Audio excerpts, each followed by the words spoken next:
Woda with another YouTube or Google video tutorial. This time we're doing Google Classroom. More specifically, we're talking about how to set up your new Google Classroom so that you can get started with your year. So, this is my Google Classroom. There are some you can see like classrooms that I've been invited to be a co-teacher in. If you're invited to be a co-teacher in a classroom, that's going to show up in your Google dashboard. But just to let you know how to get here, you can type in classroom.google.com or from any Google place. If you see the waffle up here, that little 3x3 square, you can click on that and scroll down through and see until you find Classroom, and you can click on it there. But that's how you get to this spot right here. If for some reason you can't get access to Google Classroom, that's probably just means that you're not your account's not organized right, and you might need to contact IT to let them know to make sure that you get your stuff set up that way. So to start a new classroom, to get things going, pretty easy. If you're looking at this screen, you could probably hopefully scan around and see like, I think that this little plus guy might make sense, and it does. So this is the button that'll show up for anybody who's in Classroom.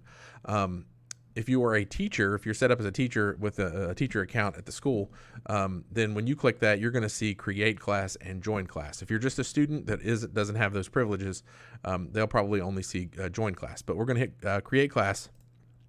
It's going to take a second to set this up.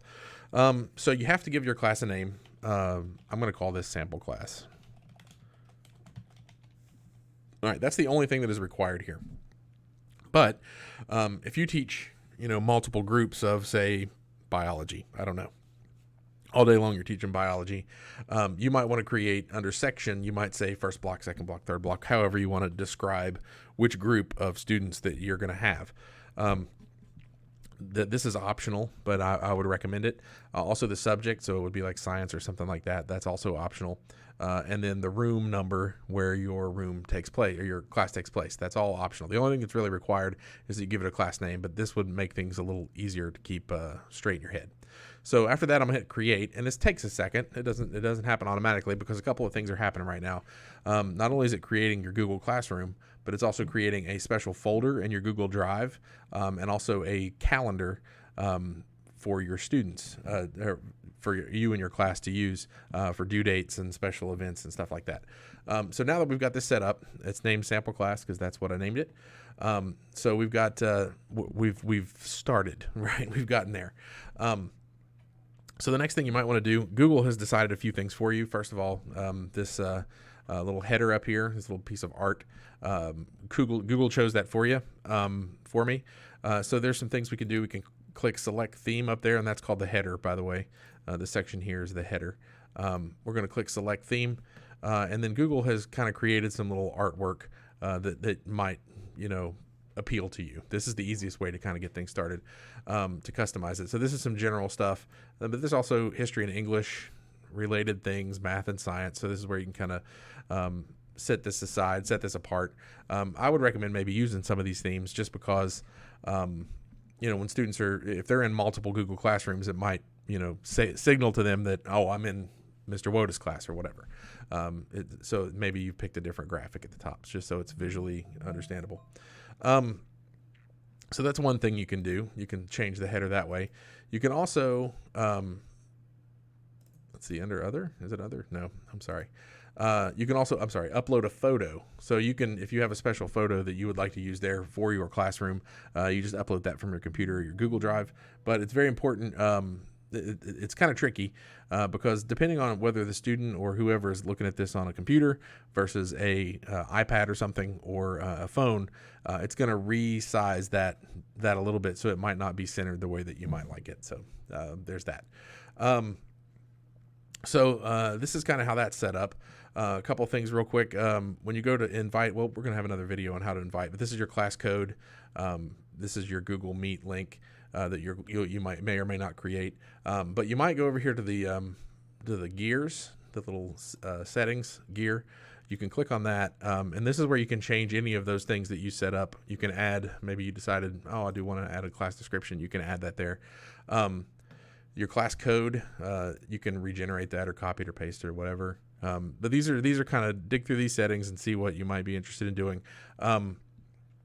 Classwork on stream. So I guess we should talk real quick about the anatomy of how this works. This is the stream. Everything that you post will post here in chronological order, which means the most recent thing that you post, whether it's an announcement, assignment, or whatever, is going to show up at the top of this stream. So think kind of Facebook-y, right? Or if you're on Facebook or some sort of social media, where all of these things are happening, people are posting, whatever happening, but this stream is kind of like the newest thing that happened is on top.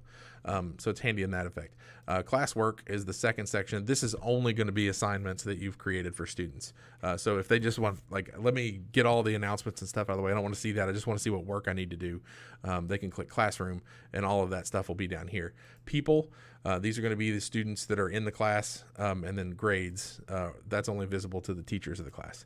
So that's kind of the flow of things. So under classwork, the reason we got there is we were on the gear here, and we went down here to where it says classwork on the stream. So how do you want this to look? Do you not want the classwork to show up? Do you want it to be condensed where, it just says the name of the assignment, or do you want to show the assignment and everything that's attached to it? It's just how do you want it to look when the student goes to it? That's your choice. Play around with that and figure out what you like there. Show deleted items. So I would leave this off, unless you want to confuse students. You'll still be able to see it, I think. But yeah. Guardian summaries. Man, this is a cool feature that they've added. I would turn that on because what that's going to do is it's going to allow you to enter a Guardian email address to each student account. And that's going to, so every week or however often, they're going to receive a summary of the student's work, what they've completed, what they still have to do, what they haven't turned in, what they've turned in late. And that's going to give them this summary from all of the classes that they're in that are using Google Classroom. So that's a super handy feature. It just helps with communication with parents so they know what's going on. So there you go. I'm going to leave that. Google Meet, we can go ahead and generate a Meet link. This is going to be the link that any correspondence, any classroom, any virtual classroom, this is the link that students would use to get into your virtual Google Meet classroom if you're having some offline sessions. So this would be just any student knows that they can click on that link, and it'll be at the top in the header when we go back. They'll be able to click on that link and get into the classroom. And obviously we want to make that visible to students so that they can see it.